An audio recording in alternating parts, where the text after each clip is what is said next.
सर्वेभ्यो नमो नमः नमो नमः। एकदा यशोदा माता बालकृष्णम अपृच्छत, अयि कृष्ण किं खादितं? कृष्णः अवदत्, अम्ब न किमपि खादितं। कृष्ण असत्यं मा वद, नंदा मे कथितवती यत् सर्वं नवनीतं त्वया खादितम् इति। तदा कृष्णः अजृम्भत ओवदच्च, नहि अम्ब, सत्यम् एव कथयामि अहं। मम मुखे पश्यतु मम मुखे।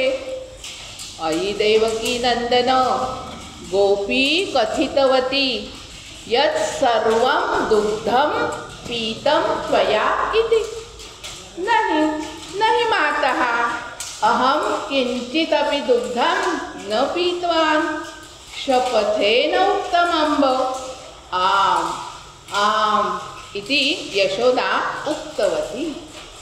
किन्तु तदनन्तरं कथितवती सा, रे कृष्ण, त्वं नवनीतं न खादितवान्, दुग्धं न पीतवान्, किन्तु त्वया स्वेच्छया मृदा भक्षिता। एतत्तु सत्यं नु? रुदन् कृष्णः अवदत्, जननी एतत् असत्यमेव। नहि कृष्ण, बलरामेण उक्तं त्वया मृदा भक्षिता इति। किं बलरामेण? अलिकम् एतदम्ब। अम्ब मुखे पश्यतु, मम मुखे पश्यतु एव। तदा कृष्णः मुखम् उद्घाटयत्। यशोदा विस्मिता भूता। कृष्ण, तव मुखे तु अहं विश्वरूपदर्शनं दृष्टवती। न नवनीतं, न दुग्धं, न वा मृदा अपि। अयि गोपाल, अयि देवकी नंदन, आगतोऽस्मि। एतदुक्त्वा यशोदा श्रीकृष्णं बालकृष्णम् आलिङ्गितवती। वसुदेवसुतं देवं कंसचाणूरमर्दनं, देवकी परमानन्दं कृष्णं वन्दे जगद्गुरुम्। या जगद्गुरु भगवान योगेश्वरांची आज जयंती, कालाष्टमी आणि श्रावणी सोमवार।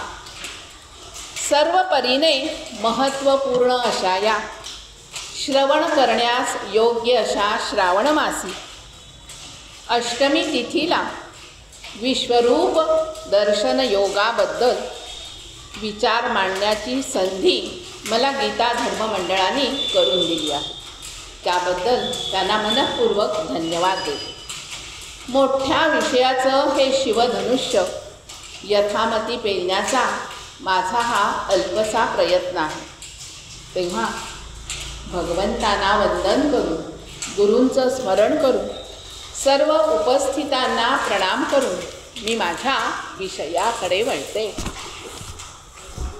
तो हा 11वा अध्याय, जो देवाचा आपण पे विसंवता ठावो, परी अर्जुन सदैवांचा रावो, जे एथही पातला।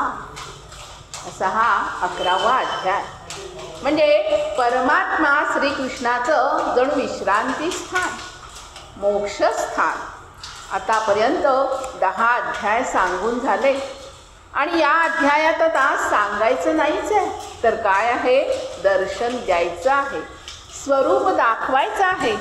आतापर्यंतचे हे 10 अध्याय आणि त्याच्यामध्ये आलेले हे अनेक विषय करुण, हास्य, वीर आदी रसांमधून आले असले तरी हा 11वा अध्याय मात्र शांत आणि शांत रसाच्या घरामध्ये अद्भुत रस पाहुणेरा म्हणून आलेला आहे. या 2 रसांनी हा अध्याय परिपूर्ण झाला आहे.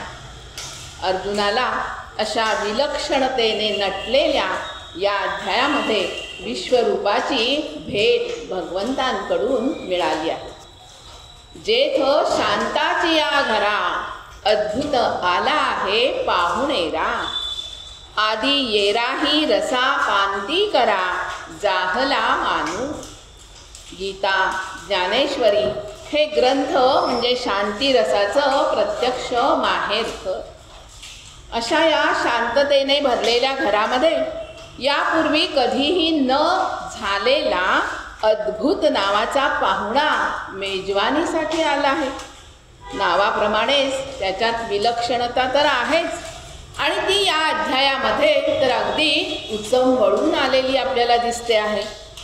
विश्वदर्शन लाभ प्रसंगी शांती आणि परमसुखाच्या लग्न समारंभासाठी 11व्या अध्यायातील मराठी साहित्याच्या घरामध्ये आता मोठी गर्दी उसळली आहे. हा लग्न सोहळा कोणी कोणी नटवला आहे तर नवरसानी आणि अलंकारांनी तिथे गर्दी केली आहे. हे नवरस कसे आहेत पहा, शोभा आणणारे आणि अलंकारांनी वस्त्रांनी नटून थटून आले आहेत. या विवाह समारंभातील वधूवर म्हणजे शांती आणि परब्रह्म यांची जोडी आहे. दोघांना पालखीमध्ये बसवलेलं आहे आणि मिरवणूक काढली आहे आणि या मिरवणुकीमध्ये सहभागी झाले आहे ते अन्य रस. या पालखीचे भोई बनून अब्दागिरी, चौऱ्या, झेंडे झुलवत पालखीबरोबर अन्य रससुद्धा दिमाखात चालले आहे. माऊलींचं वर्णन ऐकत असताना आपल्याही डोळ्यासमोर असं चित्र उभं राहतं नाही का? वास्तविक पाहता शांत आणि अद्भुत हे परस्पर विरोधी गुणधर्म असलेले 2 रस, पण या अध्यायामध्ये मात्र ते एकत्र आलेले आपल्याला दिसतात. त्यामुळे या अध्यायाची विलक्षणता अजूनच विलक्षण बनली आहे. हा अध्याय म्हणजे काय आहे तर प्रत्यक्ष गंगा, यमुना आणि सरस्वती यांचा त्रिवेणी संगम आहे. यमुना ही भक्ती आहे आणि गंगा म्हणजे योग आहे आणि या 2 प्रवाहामध्ये ही गुप्त झालेली सरस्वती म्हणजे ज्ञानदात्री कुंडलिनी शक्तीच आहे. हा अध्याय म्हणजे हरिहराची भेटच आहे.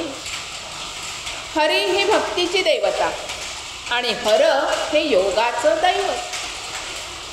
म्हणजेच हा अध्याय भक्ती आणि योग यांचा जणू काही संगमच आहे. हर जगाचा नाश करणारा आणि हरी ही जगाची स्थिती जपणारा, संरक्षक आणि संहारक रूपाचा संगम म्हणजे हा जणू 11वा अध्याय आहे. या अध्यायाचा अभ्यास करत असताना अजूनही एक गोष्ट लक्षात येते, ती म्हणजे या अध्यायामध्ये 3 हा आकडा प्रामुख्याने लक्षात ठेवावासा वाटतो. काय काय सांगितलंय बरं या अध्यायामध्ये तर 3 वेळेला विश्वरूप दर्शन घडवलं आहे. पहिल्यांदा महाभारतामध्ये तंडक नावाच्या ऋषीने, दुसरं कृष्ण शिष्ठाईच्या वेळी आणि तिसरं आता गीतेमध्ये 11व्या अध्यायात. हा योग 3 जणांनी सांगितला, संजयाने, कृष्णाने आणि अर्जुनाने. विश्वरूप दर्शनाचा लाभ सुद्धा तिघांना झाला, अर्जुन, संजय आणि संजय मार्फत धृतराष्ट्रांना आणि मग आपल्याला व्यासांच्या शब्दांमार्फत आपल्यापर्यंतही तो पोहोचवला नाही का? या अध्यायामध्ये 3 प्रचिती आपल्याला येतात. एक आहे शिष्य प्रचिती, दुसरी आहे गुरुप्रचिती आणि तिसरी आहे ती आत्मप्रचिती. या अध्यायामध्ये 3 प्रतलांचा आपण अभ्यास करणार आहोत. एक आहे मानसिक प्रतल, दुसरं आहे भावनिक प्रतल आणि तिसरं आहे आत्मिक प्रतल. आणि याशिवाय 3 महत्त्वाच्या गोष्टी व्यासाने इथे नमूद केल्या आहेत बरं का. पहिली गोष्ट व्यासाने सांगितली म्हणजे या अध्यायामध्ये अद्भुत रस हा खेळवला गेला आहे. दुसरी गोष्ट म्हणजे इथे संरक्षक आणि संहारक असा हा देव एकत्र आलेला आपल्याला दिसतो आहे. आणि तिसरी गोष्ट म्हणजे या अध्यायापासून भगवान श्रीकृष्णाचं आणि अर्जुनाचं नातं मात्र आता बदलत चाललं आहे. आणि या म्हणून मला असं वाटलं या अध्यायामध्ये 3 हा आकडा जरा अधिकच महत्त्वाचा वाटतो नाही का.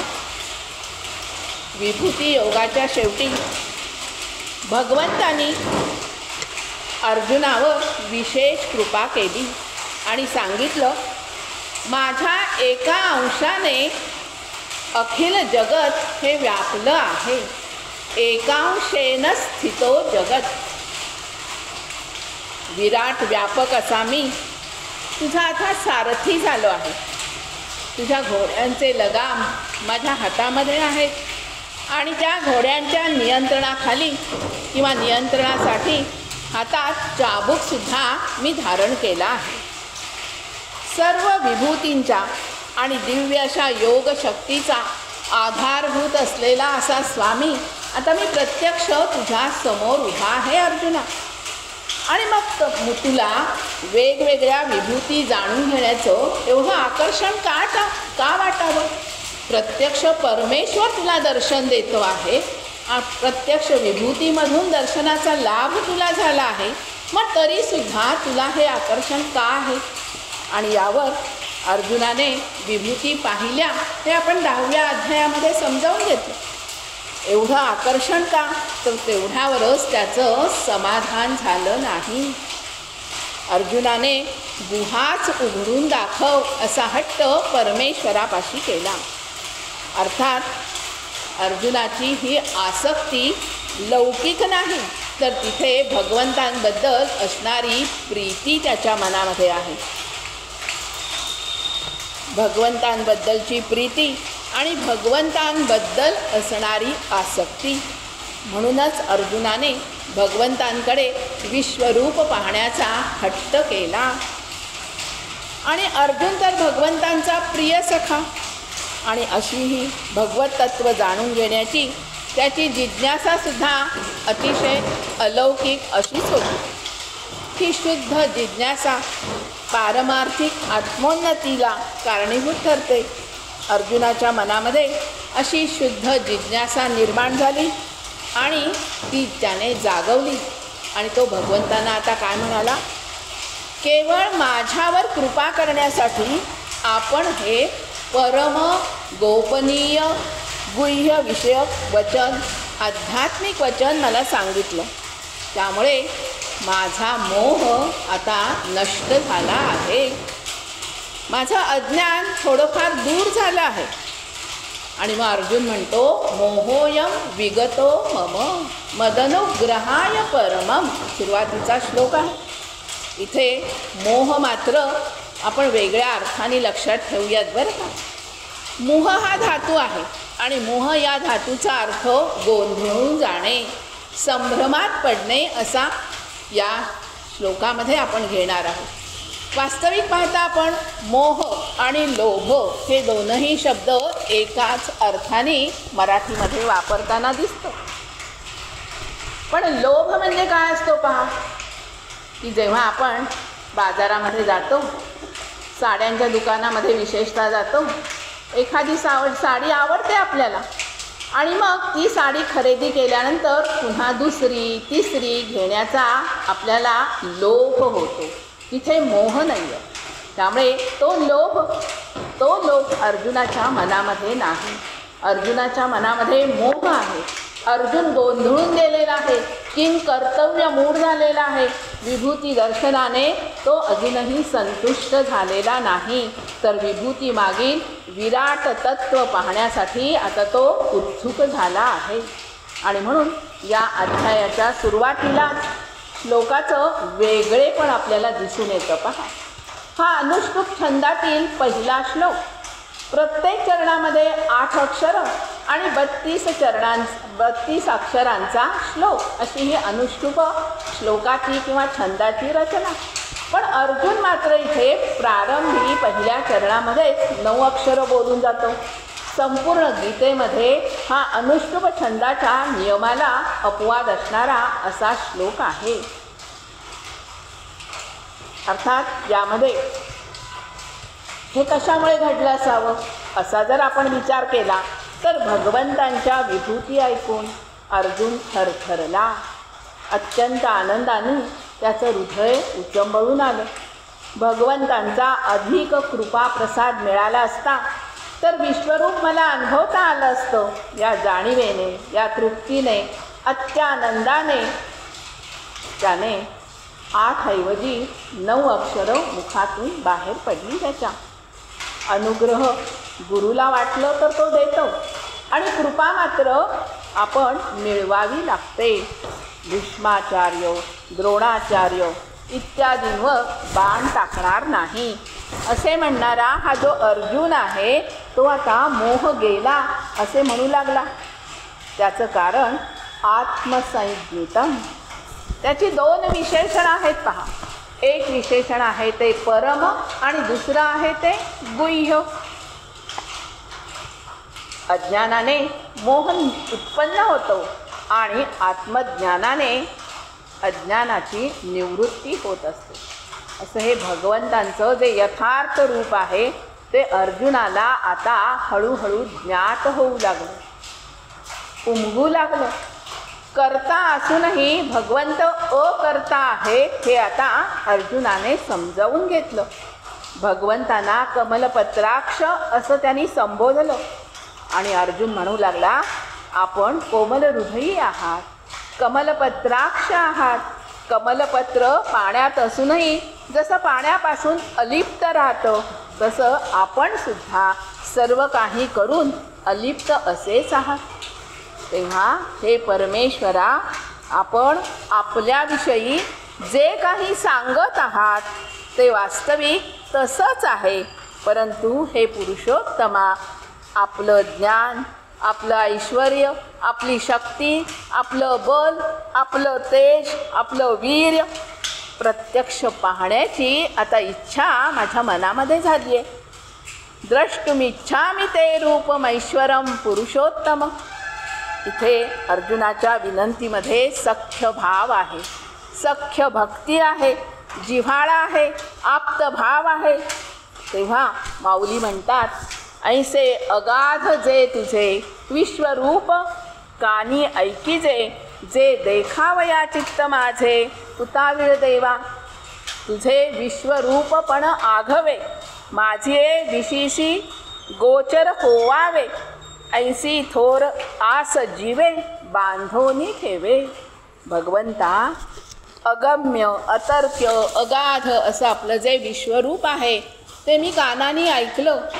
तेच विश्वरूप पाहण्यासाठी माझं चित्त, माझं मन आता उतावीळ झालं आहे. तसं पाहायला गेलं तर सौंदर्य हा पाहण्याचा विषय असतो. परमात्म्याचं सौंदर्य तर अलौकिकच असणार यात शंका नाही. पण ते पाहण्याची आता मला आतुरता निर्माण झाली आहे. आपण माझ्यातील संकोच नाहीसा केलात भगवंता. त्यामुळे आपलं संपूर्ण विश्वरूप माझ्या नेत्रांना दिसावं अशी मी फार मोठी आशा आता बाळगून आहे. पण भगवंता, पुन्हा अर्जुन काय म्हणतो पहा, मन्यसे यदि तत्शक्यम मया द्रष्टुमिति प्रभो. समजा आपलं ते दिव्य विराट असं स्वरूप पाहण्याचा माझा अधिकार किंवा योग्यता नसेल म्हणूनच तुम्ही मला ते दाखवत नाही का, असं मी समजू का? माझा गैरसमज मुळीच होणार नाही भगवंता. माझी श्रद्धा यत्किंचितही कमी होणार नाही. माझ्या प्रबळ अशा इच्छेमुळे माझी धावत सुटलेली जी इच्छा आहे आणि कुवत आहे दोन्ही ओळखून तुम्ही योग्य तो निर्णय घ्या. तेव्हा जसं एखादी माता असते आणि मुलाची इच्छा आणि कुवत दोन्ही ती ओळखते आणि त्या मुलाला त्याच्या योग्यतेनुसार जेवू घालते, खाऊ घालते, तसंच हे भगवंता, हे जनार्दना, आधी माझ्या योग्यतेचा आपण विचार करा. माझी इच्छा आहे रे, पण हट्ट नाही भगवंता माझा. मी योग्य की अयोग्य, मी पात्र की अपात्र हे आपणच ठरवा. खरंच माझी योग्यता असेल तरच मला विश्वरूप दाखवण्यास प्रारंभ करा. किती किती म्हणून सख्य भाव असावा या अर्जुनाच्या मनामध्ये. आर्जव आहे, पण एखाद्या बालकासारखा हट्ट पुरवावा अशी त्याची मनोमनी इच्छा आहे. पण तो हट्ट मात्र दुराग्रही हट्ट मात्र निश्चितच नाही. भगवंतांबद्दल असलेली आसक्ती त्याच्या प्रत्येक शब्दातून तो व्यक्त करतो आहे. वाया पंचमालापे बधिरा सुख केवते देणे. बहिऱ्यापुढे पंचमस्वराची रागदारी आळवण्यात काय अर्थ आहे. पण भगवंता आपण उदार आहात. आपला उदारपणा आगळा वेगळा असाच आहे. आपण विलक्षण उदार आहात आणि याचे अनेक दृष्टांत मी जाणलेले आहेत. ऐसा अपकारिया तुझा उपकारू, तू अपात्रीही परी उदारू. माऊलीने किती छान वर्णन केलंय पहा, की दुसऱ्यावर अपकार करणाऱ्यांवर सुद्धा आपण उपकारच करता. अपात्र व्यक्तीबद्दल सुद्धा आपण उदारच असता. तेव्हा अर्जुनाची अशी ही संकोचयुक्त प्रार्थना ऐकून भगवान श्रीकृष्ण काय म्हणाले पहा. पश्य मे पार्थरूपाणी शतशोथ सहस्रशः नानाविधानी दिव्यानी नानावर्णाकृतीनी च. माझ्या एक नव्हे दोन नव्हे तर शेकडो हजारो अगणित विविध प्रकारच्या आकाराच्या वर्णाच्या रूपांना आता हे अर्जुना तू पहा. भगवंतही आपलं अनंतपण अर्जुनाला दाखवण्यास आतुर झाले आहेत. पहा, सामान्य माणसाच्या बाबतीत काय घडत असतं. आपल्याला आपल्या इच्छेवर, आपल्या प्रयत्न कर्तृत्वावर, आपल्या उपासना साधनांवर विसंबून भगवंतांचं साधं दर्शनसुद्धा आपल्याला होत नाही. मग विश्वरूप दर्शनाची गोष्ट आपल्यासारख्या सामान्य माणसांनी स्वप्नामध्ये सुद्धा करणं हे चुकीचंच आहे नाही का. पण अर्जुनाने मात्र भगवंतांच्या इच्छेवर सगळं सोपवून दिलं आणि तीच अशक्य गोष्ट एका क्षणात सहज शक्य झाली. कारण अर्जुनाची मनोभूमी श्रीकृष्ण कृपेने सरळ आणि विशुद्ध झाली आहे. जसा मोराने आपला पिसारा उघडावा आणि थुईथी नृत्य करत सर्वांना आनंदून टाकावं, वाटोळं चंद्रबिंब पाहून सागराला सुद्धा भरती यावी, तसं अर्जुनासारखा शिष्य मिळाल्यावर गुरुला सुद्धा किती किती आनंद होतो म्हणून सांगू. भगवंतांचं मन तर आनंदाने भरून गेलं. जसं कल्याणासारखा शिष्य मिळाल्यानंतर रामदास स्वामींना जसा आनंद झाला, ज्ञानोबांचा लाभ झाल्यानंतर निवृत्तीनाथ आनंदून गेले, त्यांचा कितीतरी अधिक पट आनंद आता भगवंतांना झाला आहे. कारण तद्विधी प्रणिपातेन परिप्रश्नेन सेवया अशी विनम्र भावना असलेला अर्जुन त्यांचा शिष्य म्हणून त्यांना प्राप्त झाला आहे, त्यांच्या समोर उभा आहे. आणि अर्जुनाची मग अशा प्रकारची ही नम्र प्रार्थना ऐकून भगवंत प्रसन्न झाले आणि अर्जुनाला पार्थ असं संबोधून काय म्हणाले ते पाहूयात आपण. की तू माझ्या रूपांना पहा. आता ही रूप तरी कशी आहेत पहा. शेकडो हजारो अगणित रूप पहा. एके कृशे, एके स्थूले, एके रस्वे, एके विशाले. माऊलीने असं कितीतरी वर्णन या रूपांबद्दल करून ठेवलेलं आहे. काही कृश आहेत, काही रोकडी आहेत, काही लठ्ठ आहेत, काही स्थूल आहेत, काही प्रशस्त आहेत, काही विस्तृत आहेत, काही प्रामाणिक तर काही उदासीन, काही संतुष्ट तर काही असंतुष्ट, काही प्रेमळ, काही उदार, काही कृपण, काही सदाचारी, काही मदोन्मत्त, काही शांत, काही झोपलेली, काही भयंकर, काही पवित्र, काही संहारक, काही संरक्षक, काही उत्तम सोन्यासारखी, काही शुद्ध चांदीसारखी. किती किती म्हणून या रूपांचं वर्णन करावं तेवढं थोडंच आहे. आणि रंग तरी काय काय पहा, शेंद्री आहे, केशरी आहे, शुभ्र आहे, निळा आहे, काळा आहे, पिवळा आहे, नाना वर्णांनी युक्त असं हे विश्वरूप आहे. माऊलींच्या शब्दात सांगायचं, एवं नानाविधा कृती या पाहता पारू नाही. की आपण थकू दर्शन घेऊन पण हे विश्वरूप दर्शन मात्र इतकं विलक्षण आहे, इतकं अद्भुत आहे की त्याचं वर्णन करावं त्याला पार नाही, नाही पारू असं भगवंत म्हणतात. एवढंच करून ते थांबले नाही आहेत. पुढे काय सांगतात, आदित्याचे 12 पुत्र पहा, 8 वसू पहा, 11 रुद्र पहा, 2 अश्विनी कुमारांना पहा, 49 मरुद्गणांना पहा. आणखी यापूर्वी कधीही न पाहिलेले आश्चर्यकारक अशी तू वेगवेगळी रूपं पहा. आणि हे पाहून अर्जुन मात्र आता अवाक झाला. वाक नाम वाणी, त्याची वाचा बंद पडली. पाहत तर होता पण त्याच्या तोंडातून आता शब्द फुटेनासा झाला. जयाने सांगावया वेद बोबडे, पहावया काळाचेही आयुष्य थोडे, धानयाही परी न सापडे ठाव जयाची.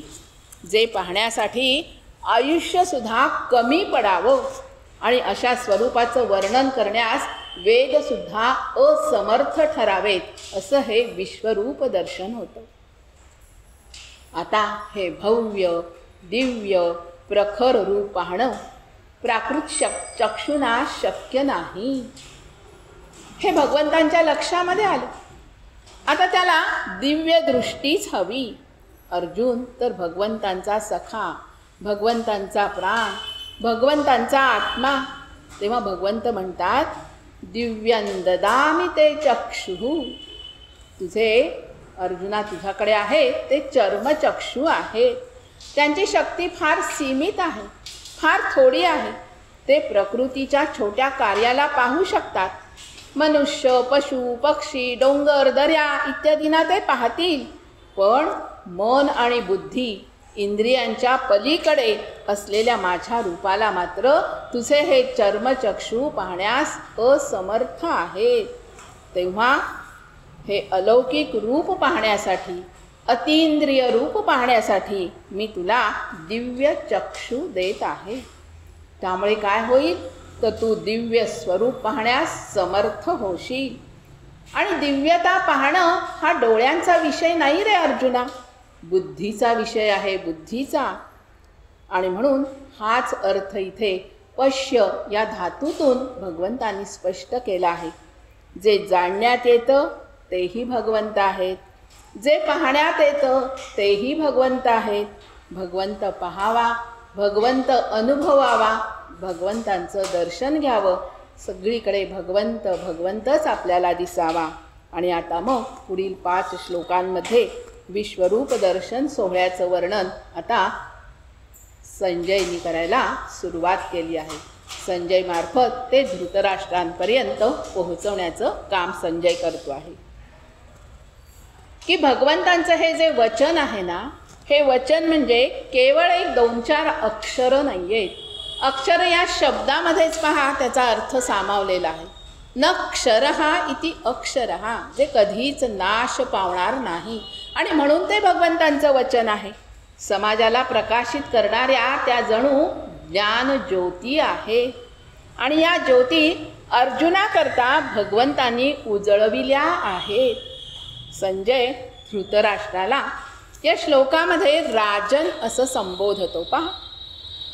तो म्हणतो, अरे राजन, हे राजा, तू काय आहेस? तुझ्या राज्याचा तू राजा आहेस रे. पण भगवंत मात्र, श्रीकृष्ण मात्र अनंत ब्रह्मांडांचे, विश्वाचे स्वामी आहे. संजयला सुद्धा वेदव्यासांकडून दिव्य दृष्टी मिळाली होती. आणि म्हणून अर्जुनाबरोबर त्यांना सुद्धा विश्वरूप पाहण्याची संधी किंवा भाग्य लाभलं होतं. त्यांनी धृतराष्ट्राला वर्णन करत असताना सांगितलं की अशा प्रकारचं विश्वरूप आता आपल्याला दिसतं आहे. पण तो बोलून चालून राष्ट्राला धरून ठेवण्याची त्याची जी काही इच्छा आहे, आसक्ती आहे, तेव्हा एवढं सगळं पाहून सुद्धा त्या धृतराष्ट्राचा प्रश्न काय आहे संजयला, मामका पांडवाश्चैव किम कुर्वत संजय. धृतराष्ट्र शरीराने तर अंध आहेच, पण मनामध्ये सुद्धा त्याचं अंधत्व हे त्याच्या वाक्यातून आपल्याला दिसून येतं नाही का. विश्वरूप दर्शनाचा असा भाग्य आणि विलक्षण सोहळा पाहत असताना सुद्धा मामका पांडवाश्चैव, माझे पुत्र तिथे काय करत आहेत हे आधी संजया मला तू सांग. म्हणजे मी माझं ममता माया प्रेम याने गुरफटलेलं आलेलं अंधत्व या धृतराष्ट्राच्या वाक्यातून आपल्याला दिसतं नाही का. संजय वर्णन करतोच आहे, पुन्हा एकदा आपल्याला विश्वरूप दर्शनाकडे नेतो आहे. अनेक मुखे असलेल्या, अनेक नेत्र असलेल्या, अनेक तऱ्हेची अद्भुत दर्शनं असलेल्या, नाना प्रकारच्या भूषणाने अलंकृत केलेल्या, सजलेल्या, निरनिराळ्या प्रकारची दिव्य शस्त्रे उगारलेल्या, निरनिराळ्या दिव्य माळा वस्त्रे धारण केलेल्या, दिव्य गंध चर्चिलेल्या, सर्व प्रकारच्या आश्चर्याने युक्त असलेल्या विराट असीम अशा स्वरूपाला म्हणजेच परमदेव परमेश्वराला आता अर्जुन पाहता झाला. आता हे विश्वरूप होतं तरी कसं पहा, तर जणू काही मृत्यूलाच तोंड फुटावीत आणि भयाचे किल्लेच किल्ले रचले आहेत असा भास व्हावा. अशी अद्भुत आणि भयंकर अशी मुखे त्या पराक्रमी अर्जुनाने त्या विश्वरूप दर्शनामध्ये आता पाहायला सुरुवात केली. एवढंच नाही तर ती एकाच वेळी पाहिली, एकाच वेळी पूर्णपणे पाहिली. म्हणजे अर्जुनाची स्थिती आता कशी झाली आहे पहा, की सर्व विश्वमय रूप त्याला एकाच वेळी दिसू लागलं आणि आता यापुढे मी काही पाहू शकणार नाही असा निश्चय करून अर्जुनाने क्षणभर डोळे सुद्धा बंद करून घेतले. पण तरी सुद्धा बंद डोळ्यापुढे त्याला विश्वरूपच दिसू लागलं. म्हणजे अर्जुनाचं पाहणं आणि न पाहणं आता हे फक्त भगवंतांच्याच हातात होतं. भगवंतांनी ते व्यापून टाकलं होतं. भगवंतांच्या या विराट रूपामध्ये जितकी म्हणून रूप दिसत आहेत, जितक्या आकृत्या दिसत आहेत, जितके रंग दिसत आहेत, ते सर्व अद्भुत असंच होतं, विलक्षण असंच होतं. आता पहा अजूनही काय वर्णन आपल्याला ऐकायचं आहे की हातामध्ये, पायामध्ये, कानामध्ये, नाकामध्ये, गळ्यामध्ये जेवढे म्हणून अलंकार आहेत, आभूषणं आहेत, भूषणं आहेत, ती कशी आहेत, दिव्य आहेत, अलौकिक आहेत, अद्भुत आहेत. हातामध्ये गदा आहे, चक्र आहे, धनुष्यबाण आहे, अनेक प्रकारची दिव्य अशी आयुधं आहेत. गळ्यामध्ये फुलांच्या माळा आहेत. केवळ फुलांच्याच का, नाही नाही, फुलांच्या माळा सोन्याच्या, चांदीच्या, मोत्याच्या, रत्नाच्या, माणकांच्या, अनेक अनेक प्रकारच्या माळा भगवंतांनी धारण केल्या आहेत. शरीरावरती वस्त्र तरी किती परिधान करावी, लाल आहे, हिरवं आहे, पिवळं आहे, कपिश आहे, अनेक अनेक रंगाची वस्त्र भगवंतांनी परिधान केली आहेत. कपाळावरती कस्तुरी चंदन आहे, गंधाचा तिलक आहे, कुंकुम गंध आहे. पहा एखाद्या मंदिरामध्ये जेव्हा आपण जातो तेव्हा एका सुंदरशा उदबत्तीच्या वासाने सुद्धा आपलं मन मोहरून जातं. इथे भगवंतांनी संपूर्ण शरीराला चंदनाचा लेप केलेला आहे. कपाळावरती गंध आहे, चंदन केशरी गंध आहे, कुंकुम तिलक आहे आणि मग असं हे विश्वरूप व्यापून भरलेलं सुवासिक रूप पाहून अर्जुन नाही मोहित झाला तरच नवल नाही का. चंदनाचा लेप संपूर्ण शरीरावर आणि अशा प्रकारे त्याचं हे चकित करणारं अनंत रूप असणारं, चारही बाजूना मुखेच मुखे असणारं परम ऐश्वर्य रूप भगवंताने अर्जुनाला दाखविलं. आणि एवढंच दाखवून ते थांबले नाही, तर पुढे काय म्हणतो संजय, दिवी सूर्य सहस्रस्य भवेद्युगपतुत्थिता. या श्लोकामध्ये संजय सांगतो की हे दिव्य हजारो सूर्य जरी एकाच वेळी उदयास आले तरी सुद्धा विश्वरूप भगवंतांच्या कांतीचं तेज त्या सहस्त्र प्रकाशापेक्षा सुद्धा आगळं आहे, तेजस्वी आहे. भगवंतांच्या अंगकांतीचं तेज आणि तो सूर्यप्रकाश यांची तुलनाच कधी होऊ शकत नाही. मग तर बरोबरी कशी होणार रे अर्जुना?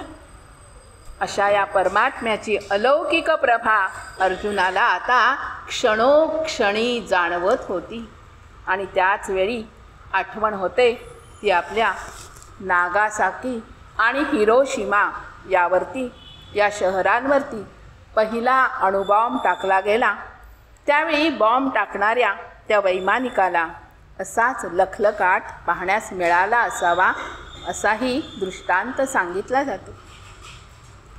म वा धोंड या लेखकाने 16 जुलै 1945 साली असं लिहून ठेवलेलं आहे की अणुबॉम्बची निर्मिती करणारा पहिला शास्त्रज्ञ, प्रख्यात शास्त्रज्ञ ओपेनहॉमर या शास्त्रज्ञाला स्फोटानंतर भगवद्गीतेतील दिवी सूर्य सहस्रस्य हा श्लोक आठवला आणि त्याची नोंद केली गेली आहे. म्हणजेच असं हे दिवी सूर्य सहस्रस्य रूप पाहून अर्जुन भांबावून गेला. अर्जुन असं हे आश्चर्यकारक रूप पाहत असताना हा पंडुपुत्र अर्जुन अनेक प्रकारे विभागलेले संपूर्ण जगत त्या देवाधिदेव परमेश्वराच्या भगवंतांच्या शरीरामध्ये एकत्र पाहू लागला. सुरुवातीला म्हणताना असं सांगितलं की अनेक मुख आहेत, अनेक नेत्र आहेत, अनेक हात आहेत, अनेक पाय आहेत, अनेक मांड्या आहेत, परंतु हे सगळं कुठे आहे? एकाच भगवंतांच्या शरीरामध्ये परिपूर्ण रूपामध्ये आता अर्जुन पाहता झाला आहे. भगवंतांच्या लहानशा शरीराच्याही एका अंशामध्ये चर आणि अचर, स्थावर आणि जंगम संपूर्ण जगत असं स्थित झालेलं अर्जुनाने पाहिलं. अनेक प्रकारची ब्रह्मांड त्यांनी पाहिली, देवता लोक पाहिले, मनुष्य पाहिले, पशुपक्षी पाहिले, पृथ्वी, समुद्र, नद्या, आकाश, नक्षत्र, काही म्हणून सोडलं नाही. सगळ्यांच्या विस्तारासह सर्व काही अर्जुनाने त्या एकाच देहामध्ये पाहिलं.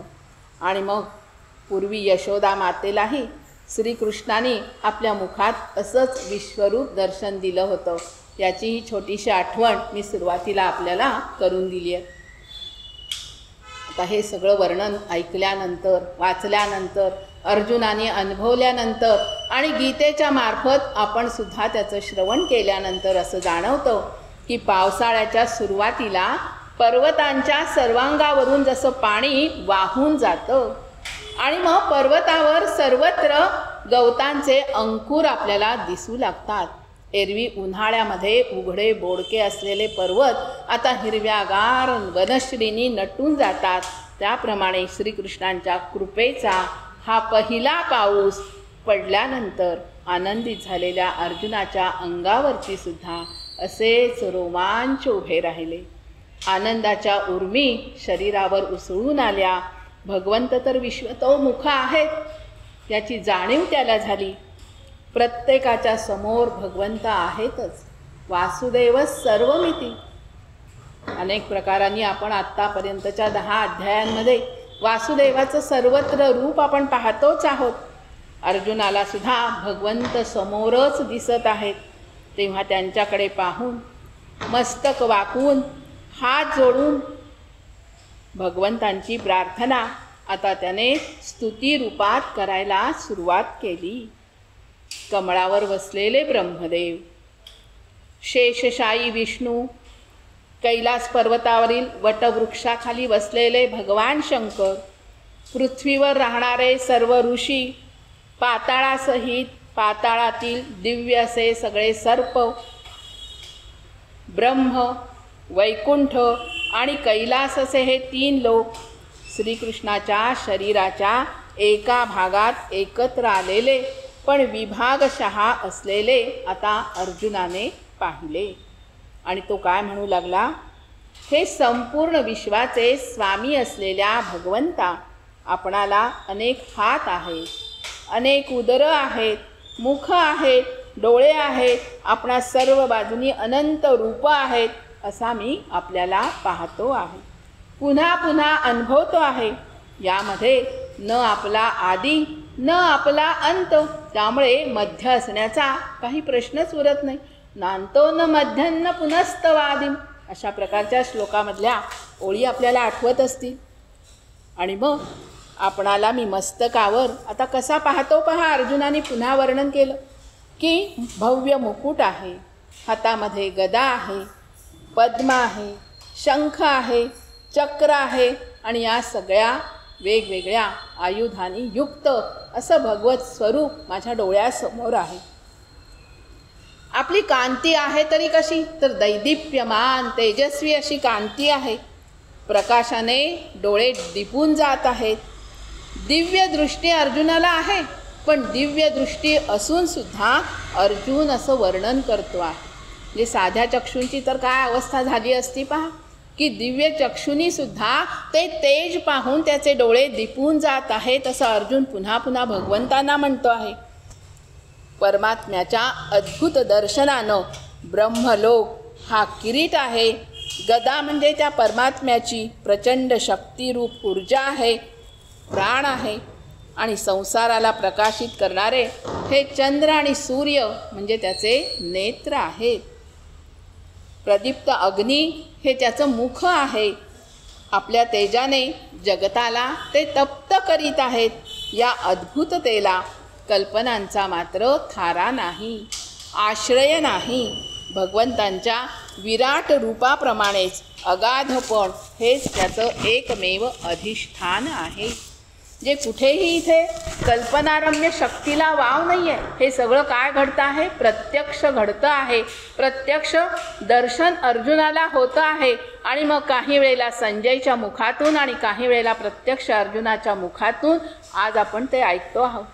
एकमेव अधिष्ठान म्हणजे हे भगवंताचं रूप आहे. स्वर्ग आणि पृथ्वीच्या मध्यभागी जेवढं म्हणून आकाश आहे, जेवढी म्हणून पोकळी आहे, ती म्हणजे आपण व्यापलेली आहात. 10 दिशा आपण व्यापून टाकले आहात. आणि असं हे जे भयंकर रूप आहे, ते रूप आता 3ही लोक ते पाहून व्यथित होत आहे, व्यथित झाले आहेत.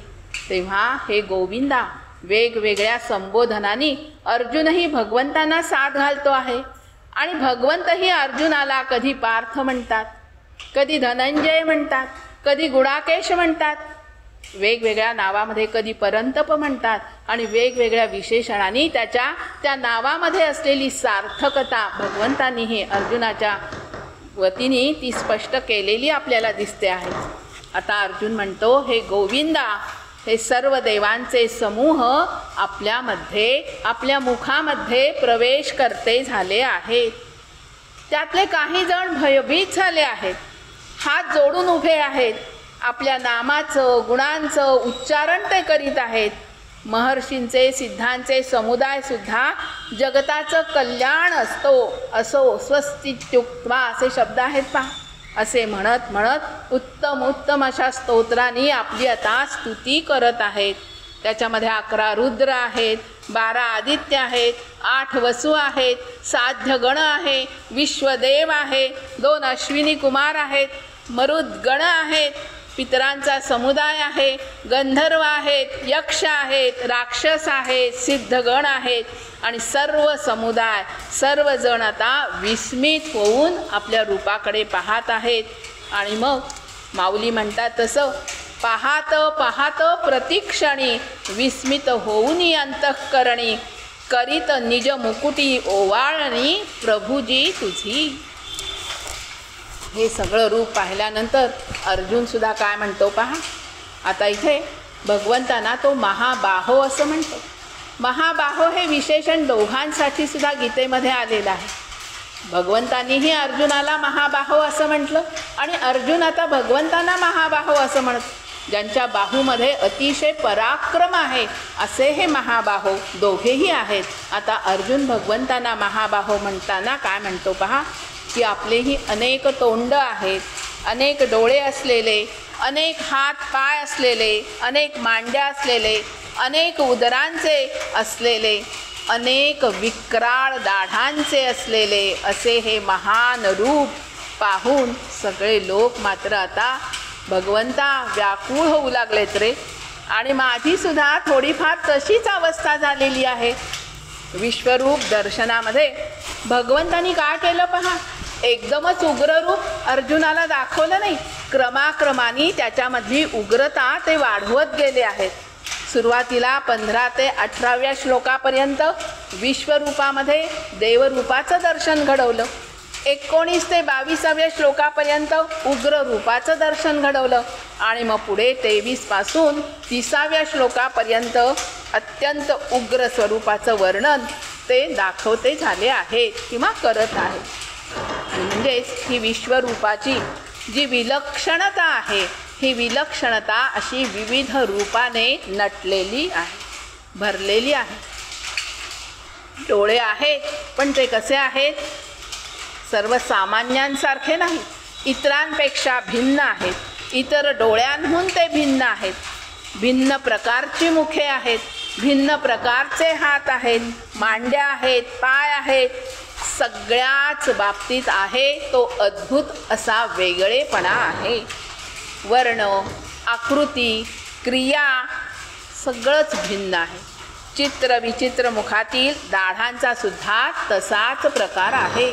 आणि या दाढा पाहिल्यानंतर आठवण येते ती सिंहाच्या जबड्यामध्ये दातसुद्धा जागा अपुरी पडल्यानंतर जसे बाहेर येतात, त्याचप्रमाणे तुझ्या या विकराल अशा तोंडातील या दातांचे सुळे, तोंडे अपुरी असल्यामुळे तोंडा बाहेर आलेली दिसतात रे भगवंता.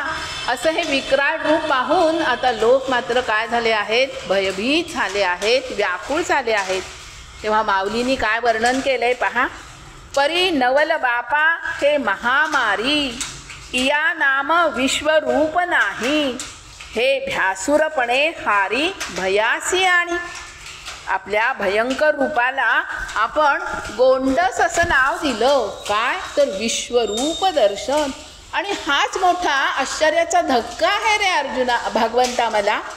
आपल्या संहारक रूपाने प्रत्यक्ष आपण भयाला भयानक भेसूर असं रूप दिलेलं दिसतं आहे. कारण हे विष्णू आकाशाला जाऊन भिडलेलं दैदिप्यमान नभस्पृशन दीप्तमनेक वर्णम श्लोक आठवला असेल. आकाशाला हे जाऊन भिडलेलं रूप आहे, दैदिप्यमान आहे, अनेक रूपांनी युक्त आहे, तोंड पसरलेलं आहे, प्रकाशमान आहे, विशाल नेत्रांनी युक्त आहे. आणि असं हे आपलं रूप पाहून माझं अंतःकरण मात्र आता भगवंता भयाने व्याकुळ झालंय राय.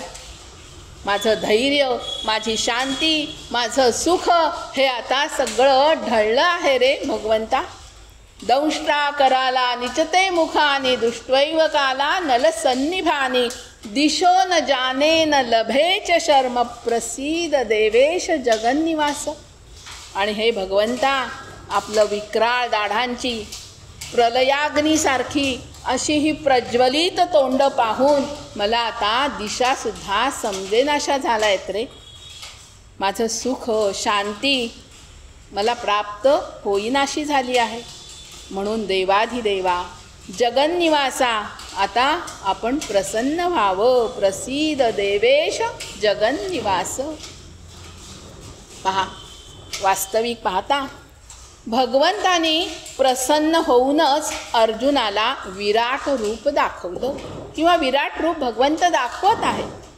पण त्या उग्र रूपांचा भयानपणा अर्जुनाला आता भयकंपित करीत आहे. तो म्हणतो, हे सर्वही धृतराष्ट्राचे पुत्र राजांचे समुदायासह आपल्या मुखात प्रवेश करताना मी पाहतो आहे. त्याच्यामध्ये पितामह भीष्म आहे, द्रोणाचार्य आहेत, कर्ण आहे, आमच्या पक्षातील प्रमुख असे योद्धे आहेत. आणि सगळेच आपल्या मुखामध्ये आता प्रवेश करते आहे. भगवंतांच्या या विश्वरूपातील मुखाचा आणखीन एक विशेष आपल्याला सांगायचा, आणि तो म्हणजे दाढा त्यांच्या कशा आहेत तर या दाढांमध्ये अडकीत त्याप्रमाणे शरीराचे तुकडे तुकडे आता होत आहेत. घरामध्ये सुपारी कातरण्यासाठी आपण अडकित्त्याचा उपयोग करतो. इथे आता भगवंतांच्या दाढा त्या मुखात प्रवेश केलेल्या शरीरांचे तुकडे करण्यासाठी आसुसलेल्या आहे. दाढांनी अडकित्त्याप्रमाणे शरीराचे तुकडे केले जात आहेत. मुकुटासहित मस्तकाचा तुकडा त्या दाढांमध्ये रगडला जातो आहे. त्या कठीण मुकुटाचे कवटीच्या हाडांचे पीठ पीठ होते आहे. त्या कठीण रत्नांचे खडे दाताच्या फटीत आता अडकून राहिले आहेत. रत्नांचा चुरा जिभेवरती पसरला आहे. काही रत्नांची अणकुचीदार टोकं आता दाढेजवळच्या हिरड्यामध्ये शिरल्यामुळे रक्ताने त्या दाढा रक्तबंबाळ झाल्या आहेत. तोंड रक्तबंबाळ दिसू लागलं आहे. पण वैशिष्ट्य काय आहे, वेगळेपण काय आहे, तर या घासातून एकही शीत, एकही कण मात्र खाली गळून पडत नाही. या विश्वरूप काळाने त्या लोकांची इच्छा नसताना सुद्धा त्यांना गिळंकृत करण्याचा जणू सपाटाच लावला आहे. असं हे भयंकर विश्वरूप पाहून सगळ्यांचीच आता गाळण उडाली आहे. तेव्हा पुन्हा तो म्हणतो, हे विश्वमूर्ते, यथा नदीनां बहवोंबुवेगा समुद्रमेवाभिमुखा द्रवंती. के हे विश्वमूर्ते, नद्यांचे अनेक जलप्रवाह समुद्राच्या दिशेने धाव घेताना आपण पाहतो. शेवटी नद्या त्या सगळ्या समुद्रांना जाऊन मिळतात. त्याप्रमाणे हे नरवीरांचे जे समूह आहेत ते तुझ्या प्रज्वलित मुखामध्ये नद्यांप्रमाणे शिरत आहेत. सर्व जलप्रवाह समुद्रामध्ये जातात आणि आपल्या नावारूपाचा क्षणात त्याग करतात. तेव्हा ती नदी म्हणून राहत नाही, तर तिला समुद्र असं नाव मिळतं. त्याप्रमाणे सर्व जगातील हे जे प्राणी मात्र आहेत ते चोहोकडून चोहू बाजूने वेगाने आपल्या मुखामध्ये प्रवेश करीत आहेत. तसं आहे मुख, हे काळ स्वरूप असलेलं तुझं मुख आहे. त्या मुखामध्ये ते प्रवेश करीत आहेत. आणि पुढच्या श्लोकामध्ये काय वर्णन केलंय पहा, की हिरव्यागार गवतामध्ये राहणारे हे जे पतंग आहेत, कीटक आहेत, ते काय करतात, तर चातुर्मासाच्या अंधाऱ्या रात्रीमध्ये कुठे प्रज्वलित अग्नी दिसला की त्यावर ते मोहित होऊन झडप घालतात. प्रज्वलित अग्नी दिसला तर त्यावर मोहित होतात, तुटून पडतात. त्यापैकी काही पतंगांचं अग्नीमध्ये भस्म होतं, काहींना चटका बसतो, त्यांचं उडणं बंद होतं, ते तडफडतात. पण असं असूनसुद्धा त्यांची ओढ अग्नीकडेच असते. तसंच हे दुर्योधनादी राजे जे आहेत, युवराज आहेत, ते पतंगाप्रमाणे मोठ्या वेगाने कालचक्ररूपी आपल्या मुखामध्ये भगवंता प्रवेश करीत आहेत. जे घेण्याचा भाव ठेवतात ते नाशच पावतात, जे देण्याचा भाव ठेवतात ते समुद्रासारखे विशाल होतात. म्हणतात ना, त्यागे एव सुखम न तु भोगे. तेव्हा हे विष्णू, हे जगदीशा, आपण संपूर्ण प्राणीमात्रांचा असा संहार करीत आहात. वारंवार जिभेच्या फटक्याने त्यांना चाटत आहात. लेलीयसे असा शब्द आलेला आहे, लेलीयसे. जसं आपल्याला माहिती आहे की एखादा अन्नकण जर कुठे ओठा बाहेर आला तर पटकन आपण सुद्धा तो जिभेने आत ढकलण्याचा प्रयत्न करतो. तसं भगवंत सुद्धा आता हे जे गिळंकृत केलेली शरीरं आहेत, चुकून एखादं शरीर, एखादा तुकडा जर बाहेर आला तर जणू आपल्या या जिभेच्या फटक्याने त्यांना चाटत आहेत, मुखात घेत आहेत, गिळून टाकत आहेत. सर्व जगाचा, सर्व लोकांचा एकच घास करून गिळला तरीसुद्धा आता भगवंतांची भूक मात्र भागू नये याचं मात्र आता अर्जुनाला आश्चर्य वाटतं आहे. आवडीचे पदार्थ असोत, नावडीचे पदार्थ असोत, हा भेद मुळी मला तुमच्यात आता जाणवतच नाही आहे. तुमच्या भुकेचा महिमा हा अलौकिक अशा रूपाने भगवंता मी आता अनुभवतो आहे. आणि म्हणून तुझं हे जे उग्र रूप आहे भगवंता, ते आता मला सोसवत नाही रे. आता पहा, अर्जुनाची अगदी काकुळतीला आलेली जशी अगतिक स्थिती झालेली आहे. तो काय म्हणतो पहा, तुझं हे उग्र रूप भगवंता आता मला सोसवत नाही रे, आणि बघवत सुद्धा नाही. तू तर उग्रपणा वाढवीतच राहिला आहेस. पुरे बाबा तुझं ते उग्रपण, आता तुझं ते भगवंतपण माझ्या डोळ्यापुढून हलत नाही. मधुराधिपते रखिलम मधुरम, सर्वांचं आकर्षण असलेलं तुझं ते कृष्ण रूप आज या ठिकाणी मला आठवत सुद्धा नाही. तुझं हे असं भयंकर रूप पाहून आठव बाबा, आठव रे ते मनमोहक रूप तुझं, नेत्र सुख देणारं, रत्न मुकुट धारण केलेलं चतुर्भुज रूप आता मला दाखव तरी बाबा. पुन्हा अर्जुन विनंती करतो पहा की ठीक आहे, तेही तुला जमत नाही, मग एवढं तरी तू माझ्यासाठी करशील का रे, की माझ्या एकट्यावर तरी तू कृपा वर्षाव कर. भगवंता, तुझ्या कृपादृष्टीचा एक कटाक्ष सुद्धा मला परमसुख देण्यासाठी समर्थ आहे रे भगवंता. तेव्हा आपण आता मला सांगा, उग्र रूपधारी तुम्ही आहात तरी कोण?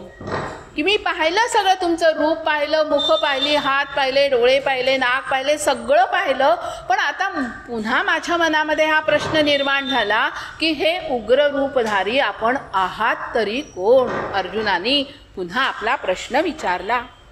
आजपर्यंत मी तुमचं उग्र रूप पाहिलं, विराट स्वरूप पाहिलं, विलक्षण रूप कधी पाहिलं नव्हतं असंही पाहिलं. तेव्हा हे परमपुरुषा, मी आपणाला नमस्कार करतो. आपण प्रसन्न व्हा.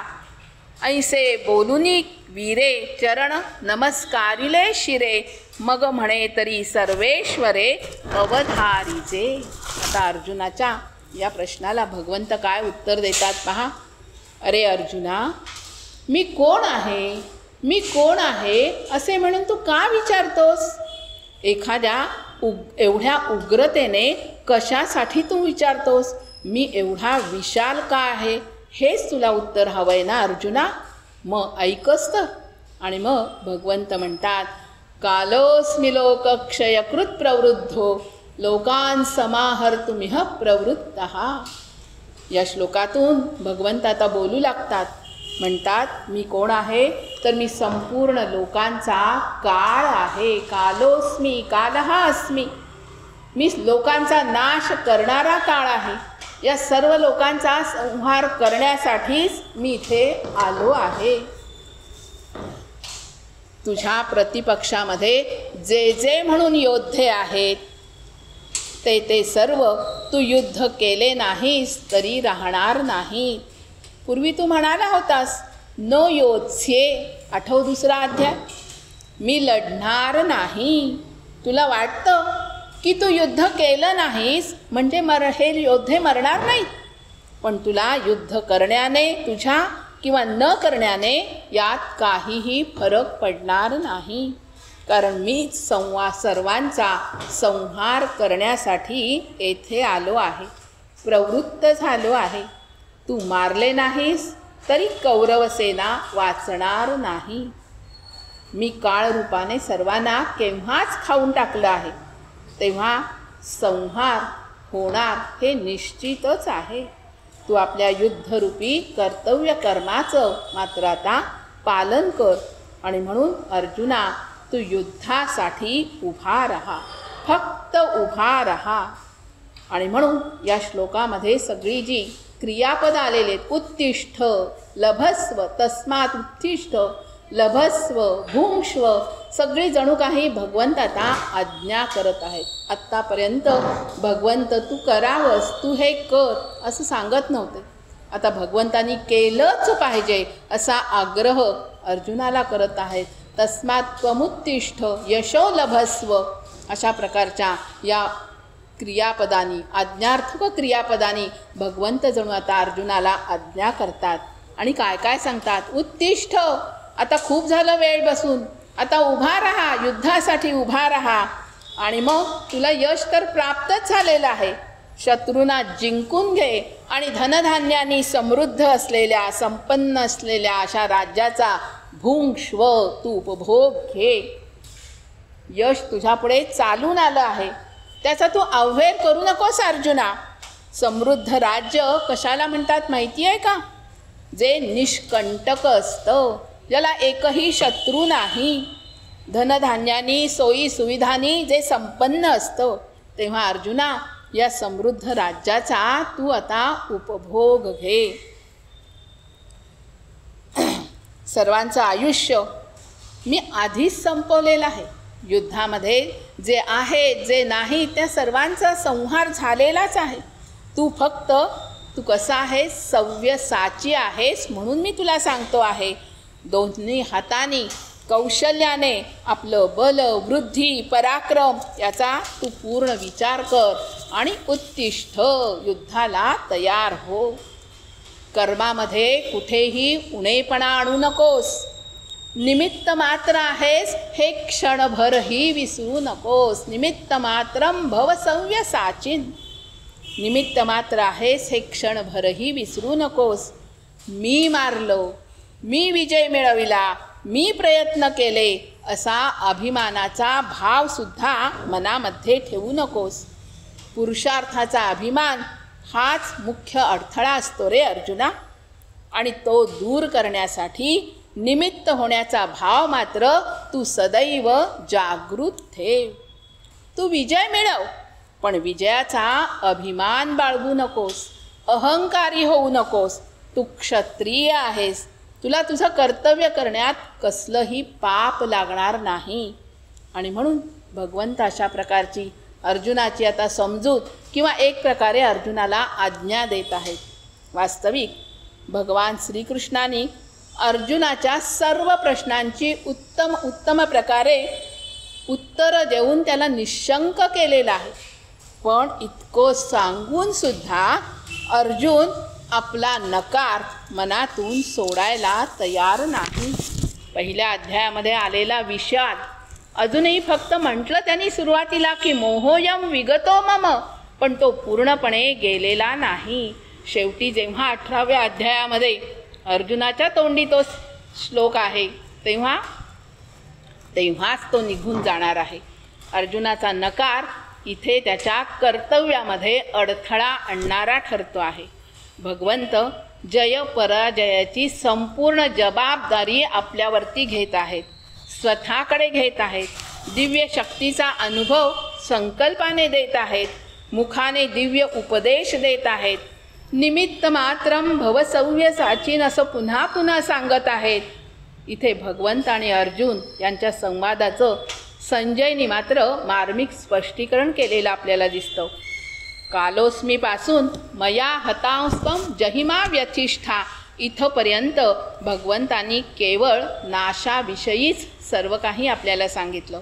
आणि हे ऐकून भीतीने व्याकुळ होऊन अर्जुन हात जोडून नमस्कार करू लागला. अर्जुनाच्या मुकुटाचं नाव किरीट आणि तो धारण करणारा तो किरीटी. अर्जुनाच्या नावातच अर्जुनाचा महापराक्रम आपल्याला दिसतो. इंद्राचा प्रसाद या घटनेचं स्मरण होतं.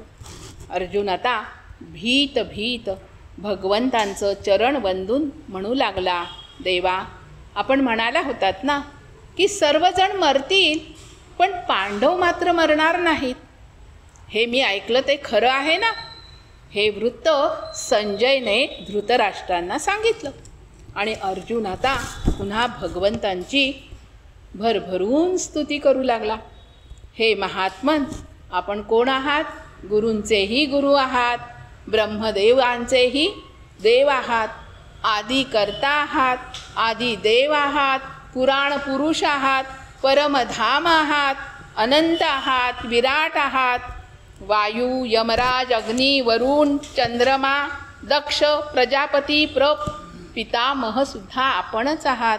आपणाला हजारो वेळेला मी नमस्कार करतो. सहस्रकृत्वः असा शब्द आलाय पहा. सर्व बाजूनी मी नमस्कार करतो, पुरतः पृष्ठतः.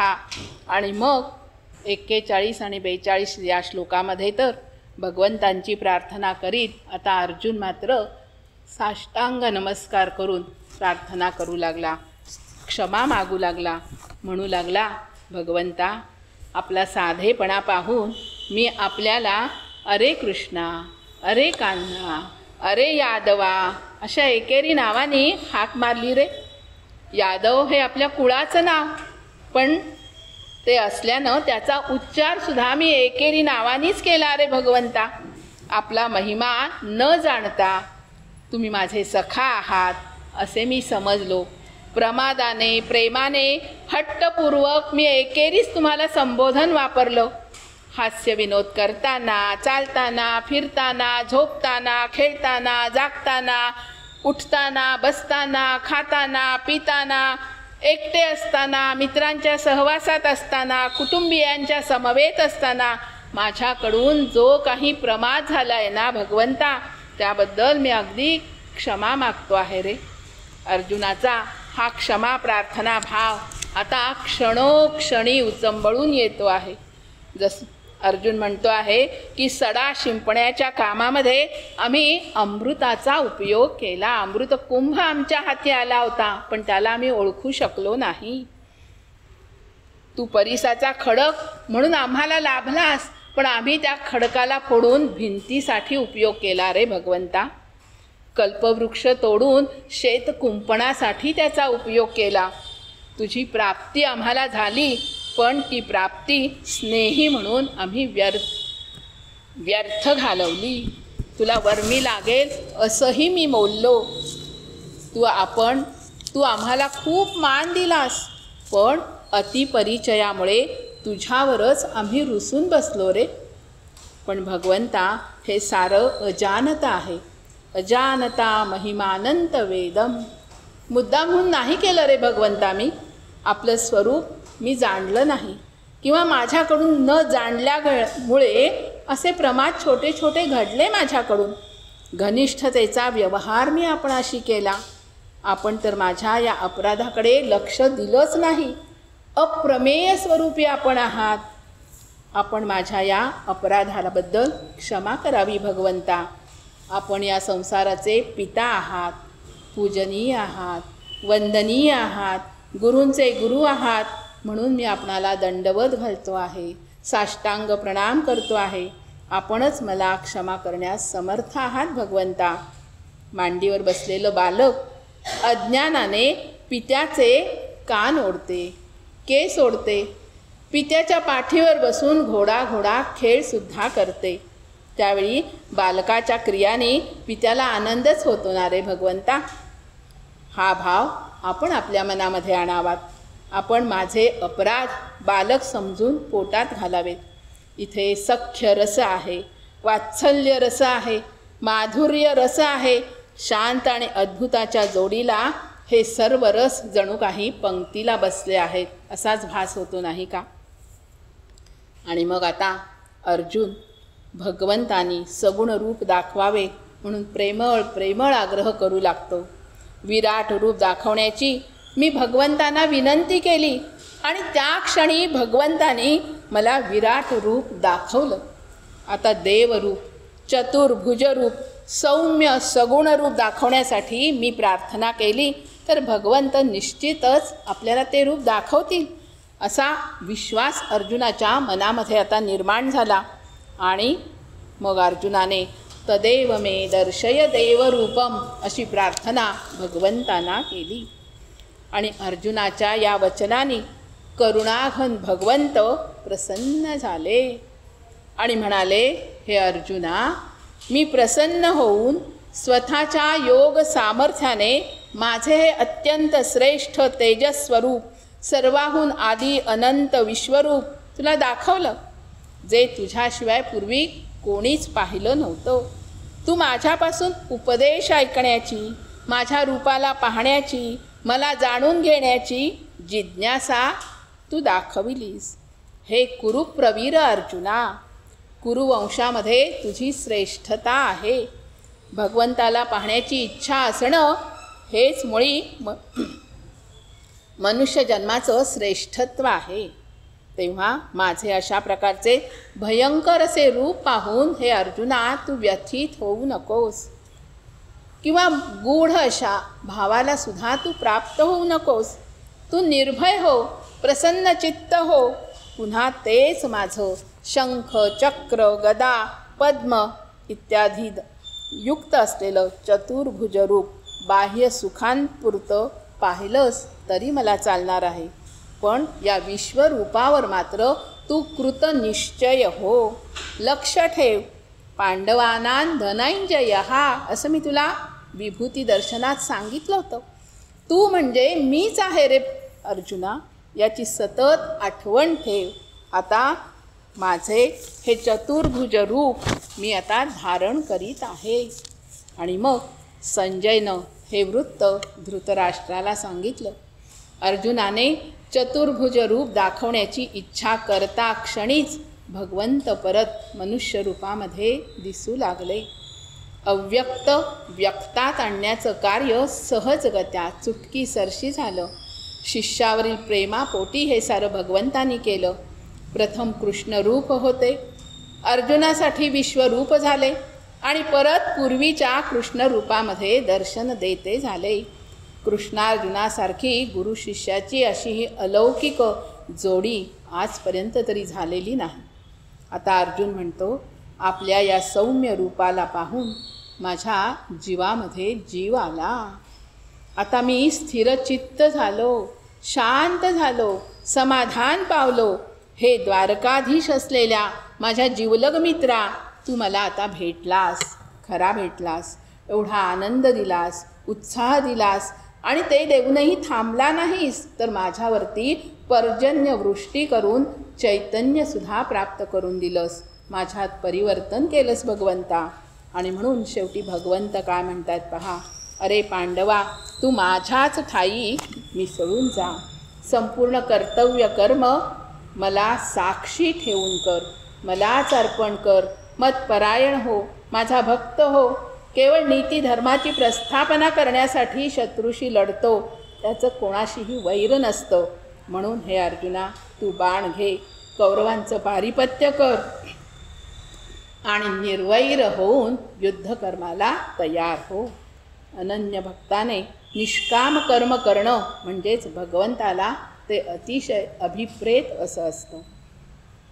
अशा या त्रिष्टुप छंदामध्ये 36 श्लोक आणि अनुष्टुप छंदामध्ये फक्त 19 श्लोक असलेल्या विश्वरूप दर्शन योगामध्ये जणू काही विश्वरूप दर्शन अनुष्टुपमध्ये सांगणं कठीण वाटून त्रिष्टुप छंदातच ते सांगितलं गेलं असावं, असा एक माझा अंदाज आहे. भरोनी सद्भावाची अंजुळी, मिया ओविया फुले मोकळी, अर्पिली अंध्री युगुली विश्वरूपाची. ही शुद्ध भावनारूप ओंजळ, ही ओव्यांरूपी मोकळी फुलं भरून विश्वरूपाच्या दोन्ही पायावर आपण अर्पण करूयात. तेव्हा आपणही भगवंतांच्या ठाई असंच लीन होऊयात. अनन्य भावाने शरण जाऊयात. निष्काम कर्म करण्याचा जमेल तेवढा प्रयत्न करूयात. सहस्रकृत्वः भगवंतं प्रणम्य विरमामि अहम. धन्यवाद. आरती म्हणूयात.